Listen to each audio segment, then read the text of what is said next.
एक राजा आनंद था। आनंद रोज शिकार खेलने वन में जाया करता था। एक दिन जोर से प्यास लगा, वन में रास्ता भटक गया। जंगल में घूमते घूमते एक विधाता जहाँ मनुष्य का जोड़ी निश्चय करते थे, तो उन्होंने क्या देखा कि विध विधाता फूस काट काट कर रस्सी जैसा बांट कर मनुष्य का आकार देकर एक दूसरे में सटा सटा के रख रहा था। तो राजा औनर्य का पुत्र आनंद ने पूछा, हे बाबा, मुझे तो प्यास लगा है बहुत जोर से, पर आप ये क्या कर रहे हैं? हमको तो पानी बतला दीजिए, कहाँ है, हमको पीना है। बोला, मेरे कुटिया में पानी है, तुम पी सकता हो बालक, पहले पानी पी लो फिर प्रश्न करना। राजा औनर्य का पुत्र आनंद ने पानी पी लिया, आत्मा जुड़ा गया। फिर विध विधाता के पास आकर आराम से आनंद बैठ गया और विधाता से पूछा, हे विधाता, ये क्या कर रहे हैं? आपको कोई काम नहीं है? ये घास भूसा काट काट कर इसका मनुष्य का आकार दे देकर मूर्ति बना बना के रखते हैं। क्या आप मूर्ति बेचने वाले हैं? खिलौना बेचते हैं? बोला, हाँ बालक, मैं खिलौना बेचता नहीं हूँ, पर मनुष्य खिलौने हैं परमात्मा का, उसका जोड़ी लगाते हैं। तो बोले, क्या जोड़ी होता है? बोला, जिसका जिससे विवाह होता है वो पहले विध विधाता ने मिला के रखते हैं, मिला के कि किससे किसका विवाह होगा। बोला, ऐसा आपको जानकारी है? आप अंतर्यामी हैं? यानी मैं तो विधाता हूँ, पर हमसे भी ऊपर जो भगवान है वो हमको ज्ञान देते हैं, किससे किसका विवाह होगा बतलाते हैं, हम वही जोड़ी लगा लगा के रखते हैं। तो आनंद ने बोला कि हे साधु बाबा, मेरा विवाह किससे होगा, हमें बतलाइए। कुछ देर के लिए साधु बाबा ने तो नज़रअंदाज किए, सुनने के बाद भी अनसुना किए और जवाब नहीं दिए। बार बार पूछने पर उस बालक को विधाता ने कहा, देखो राजकुमार, हम बतलाना नहीं चाहते हैं, किसी मनुष्य को पहले दुख नहीं देना। विधाता का जो लेख है वो तो होके ही रहता है प्रभु के दिन। अब तुम सुनो मेरा कहना। हम तो बतलाना नहीं चाहते थे, पर तुम जिद करता है तो हम बता देते हैं कि तुम तो राजकुमार, राजपुत्र, क्षत्रिय है, तुम्हारा विवाह तो एक चंडालिन से होगा। बोला, क्या बात करते हैं बाबा आप भी, हम एक क्षत्रिय राजपूत हैं और मेरा विवाह चंडालिन से होगा? बोला, हाँ, विधाता ने ऐसा लिखा है। बोला, कहाँ लिखा है? बोला, अभी हम सभी को वो रजिस्टर दिखाने का नहीं है, पर हम पर विश्वास करो या ना करो, लेकिन तुम्हारा विवाह एक चंडालिन से होगा। बोला, कैसे बाबा? बोला कि तुम इस वक्त जिस रास्ते से जाओगे वो गंगा किनारे एक डोमिन सुअर चरा रही होगी। सुअर चराते चराते सूप भी बीन रही होगी बांस लेके, और अपने कपड़े में खोइछा बनाकर उसी में कुछ खाना भी रखे होंगे, उसको धीरे धीरे खाती भी होगी और बांस का बेनी, बांस का सूप बेनती होगी। और जैसी लड़की आज तक तुम कहीं नहीं देखा है, वैसी लड़की वो होगी, अति सुंदर, स्वर्ग से उतरी हुई परी के जैसा, उसी लड़की से तुम्हारा विवाह हुआ। फिर राजकुमार को तो बहुत चिंता हुआ कि हम राजकुमार, राजपूत, क्षत्रिय हैं, मेरा विवाह चंडालिन से होगा। ठीक है, चलते हैं, देखते हैं। जाते जाते रास्ते में सही में गंगा घाट पर एक सुंदरी मिली।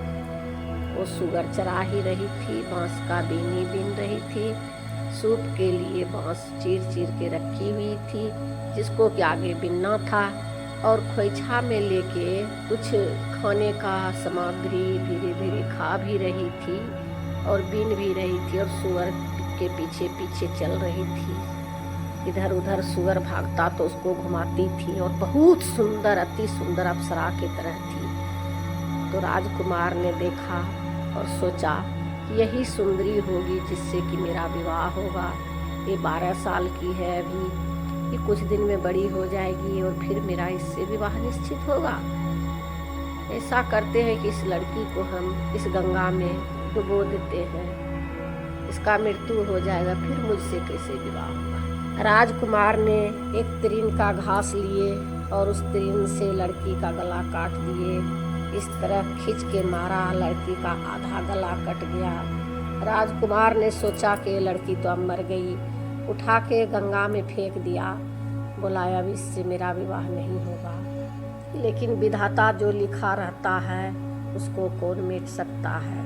एक दूसरे राज की रानी आई गंगा स्नान करने बहुत सा दासियों के साथ, जिसको कोई संतान नहीं था, और दासियों के साथ स्नान करते हुए उस लड़की ने बहते हुए उस रानी के आगे चली गई। रानी ने देखी, बाप रे बा, इतना सुंदर लड़की, किसने इसका गला काट दिया। देखो देखो दास दासियां, क्या ये जीवित है या मर गई। दास दासियों ने देखा, लड़की का सांस चल रहा था, धीरे धीरे गला कटा हुआ था, बेहोश पड़ी थी। तो दास दासियों ने बोला, हे रानी, लड़की मरी तो नहीं है, इसका सांस चल रहा है, लेकिन इसका इलाज जरूरी है, इसका चिकित्सा कराना जरूरी है। कहीं आसपास में वैद्य जी हो तो इसका चिकित्सा कराया जाए, जांच, तभी ये बच सकती है। रानी ने जल्दी से अधूरे स्नान की और सभी दास दासियों के साथ अपने रथ पर बैठाकर वैद्य जी के पास ले गई। उसका चिकित्सा जांच इलाज हुआ, वो लड़की बच गई। उस लड़की का भरण पोषण पालन रानी करने लगी, और जब वो लड़की बड़ी हो गई तो उसका लड़का खोजने लगी। बरतुहारी करते करते उसी आनंद के पास पहुँचे, राजकुमार के पास। और राजा आनंद के पिताजी ने लड़की देखा, पसंद हो गया। वो भी एक ही जात बिरादरी से थे जिस घर में वो चंडालिन लड़की पल रही थी। फिर तो उसी लड़की से राजकुमार का शादी तय हो गया। जब शादी हो के लड़की ससुराल आई, सुहाग रात में गई, तो आनंद ने देखा कि लड़की के गले में कटा हुआ निशान है। तो लड़की से पूछा कि तुम्हारा गला का क्या ऑपरेशन हुआ है, कुछ रोग हुआ था। लड़की ने सुनकर मुस्कुराई और उस राजकुमार को पहचान ली। लड़की ने कोई उत्तर नहीं दी। लड़की चुपचाप मौन होके सर झुकाए बैठी रही। बार बार पूछने पर लड़की ने मुस्कुराई, बोली, हे स्वामी, ये बात बताने का इस वक्त उचित नहीं है, नहीं तो आप नाराज हो जाएंगे। बोले कि नहीं, मैं नाराज नहीं होऊंगा, तुम सही सही हमको बताओ। तो फिर लड़की ने बोली कि स्वामी शर्त कीजिए, इस बात से आपको कोई इतराज नहीं होगा, आप मुझसे अलग नहीं होइएगा और न किसी से ये बात कहिएगा, तभी हम इस बात को बता सकते हैं। फिर राजा का बेटा आनंद ने इस बात को स्वीकार किया और शर्त मंजूर किया कि ठीक है, हम कोई नाराज नहीं होंगे, न किसी से कहेंगे, अब तो तुम बताओ। लड़की ने बताई कि हे स्वामी, हम गंगा घाट पर अपना काम में रत थे, सुगर चरा रहे थे, जिस काम के लिए हमें नियुक्त भगवान ने पृथ्वी पर भेजा, वो हम अपना काम में थे। आप घोड़े से जा रहे थे और हमको गला काट कर गंगा में फेंक दिए। हमको रानी ने उठा ली, इनको कोई संतान नहीं था। हमारा भरण पोषण, चिकित्सा, जांच इलाज करवाई और हमको रानी बनाकर घर में रखी, और आपसे मेरा विवाह हुआ।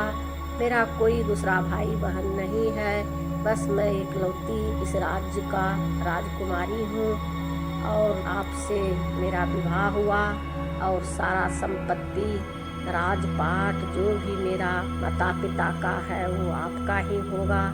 अब इस बात से आप नाराज होइए, दुख मानिए और जो करिए, लेकिन विधाता का लेख कोई लिखता नहीं। हम वही चंडालिन डोमिन हूँ। कर राजकुमार के साथ मेरा विवाह हुआ, राजकुमारी हम बन के रहे राजा के घर जाके।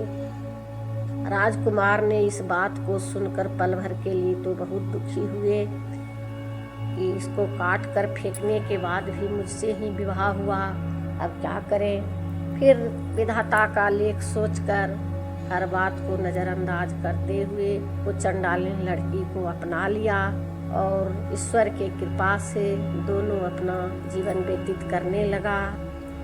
इस बात से सिद्ध होता है कि मनुष्य का जो विधि विधान लिखा रहता है, जिससे जिसका विवाह होकर ही रहता है।